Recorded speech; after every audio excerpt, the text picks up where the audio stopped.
चिराग पासवान जी की हत्या बम से उड़ाने तक की बात की थी। तैयारी जो है हमारी पूरे के पूरे 243 सीटों पर रहेगी। सामान्य सीट से चिराग पासवान जी चुनाव लड़े।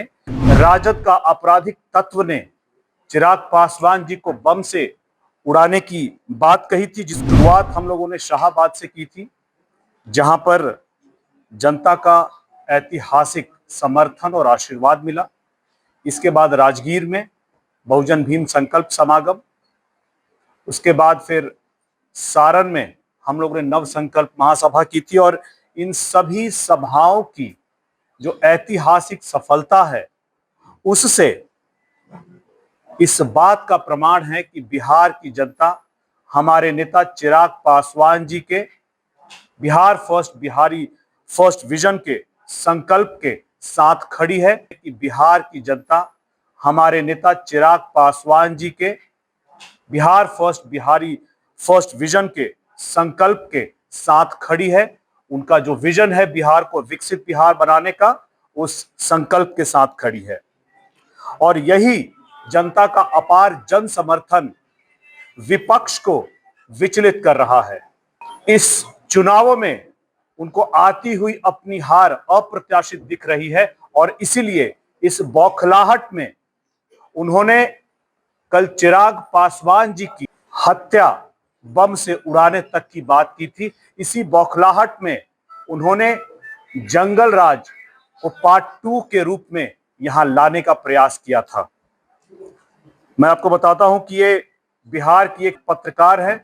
उनके सोशल मीडिया पोस्ट पर एक राजद का आपराधिक तत्व ने चिराग पासवान जी को बम से उड़ाने की बात कही थी, जिसको लेकर के हम लोगों ने साइबर थाने में एफआईआर दर्ज कराया है और उस पर पुलिस कार्रवाई कर रही है।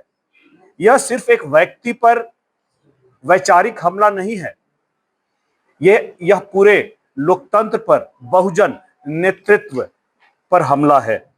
साथियों, इतिहास गवाह है कि जब जब बहुजन नेतृत्व, दलित नेतृत्व आगे बढ़ता है, तब तब उसे रोकने के लिए पहले उसके मान पर हमला किया जाता है। और तब जब वो लीडर तब भी नहीं रुकता, तब उसके जान पर भी हमले की बात की जाती है। और चिराग पासवान जी पर यह हमला पूरे बहुजन समाज की राजनीतिक चेतना पर हमला है।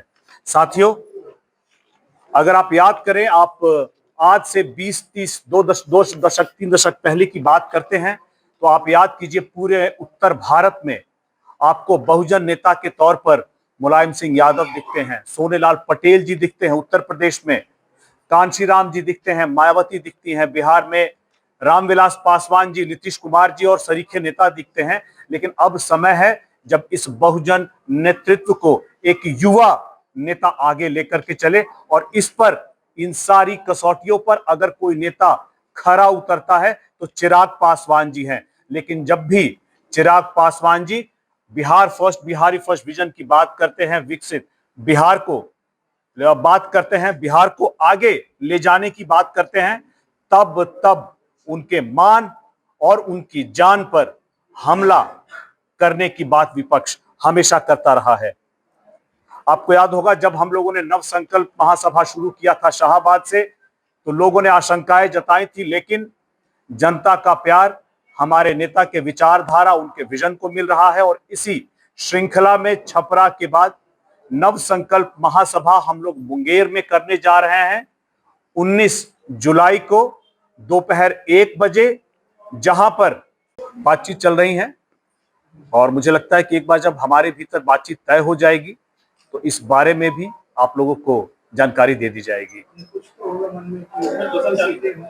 देखिए, तैयारी जो है हमारी पूरे के पूरे 243 सीटों पर रहेगी। गठबंधन के गंभीर और जिम्मेदार सहयोगी होने के तौर पर आपकी तैयारी सिर्फ अपने उन सीटों पर नहीं होनी चाहिए जहां आप चुनाव लड़ने वाले हैं, बल्कि उन सीटों पर भी होनी चाहिए जहां आपके गठबंधन के सहयोगी चुनाव लड़ने वाले हैं।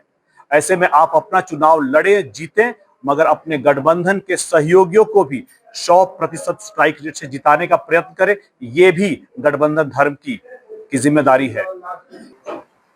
नहीं, अभी उन्होंने फिर सार्वजनिक मंच से छपरा में उन्होंने इस प्रतिबद्धता को दोहराया है और इस बारे में हमारे पार्टी के अंदर भी किस सामान्य सीट से चिराग पासवान जी चुनाव लड़े, इसकी भी गहन छानबीन चल रही है। एक विधानसभा उनके लिए खोजा जा रहा है और सर्वे की प्रक्रिया भी चल रही है जहां से वो चुनाव लड़े। और इस प्रक्रिया को मुझे लगता है कि चुनाव अनाउंस होने से पहले हम लोग पूरा करके समग्र जानकारी जब हमारे बीच ये तय हो जाएगा तो आपको भी दे देंगे। गठबंधन की मर्यादा यह कहती है कि जब तक हमारे बीच सीटों का तालमेल गठबंधन के सहयोगियों के बीच तय होकर आप लोगों के समक्ष जानकारी नहीं दी जाए, तब तक हम लोग इस बात को बताने में थोड़ा संकोच करेंगे। जब तक हमारे बीच तय नहीं हो जाता, आपको बताने में थोड़ी कठिनाई है, क्योंकि गठबंधन की मर्यादाएं हैं, अपनी सीमाएं हैं।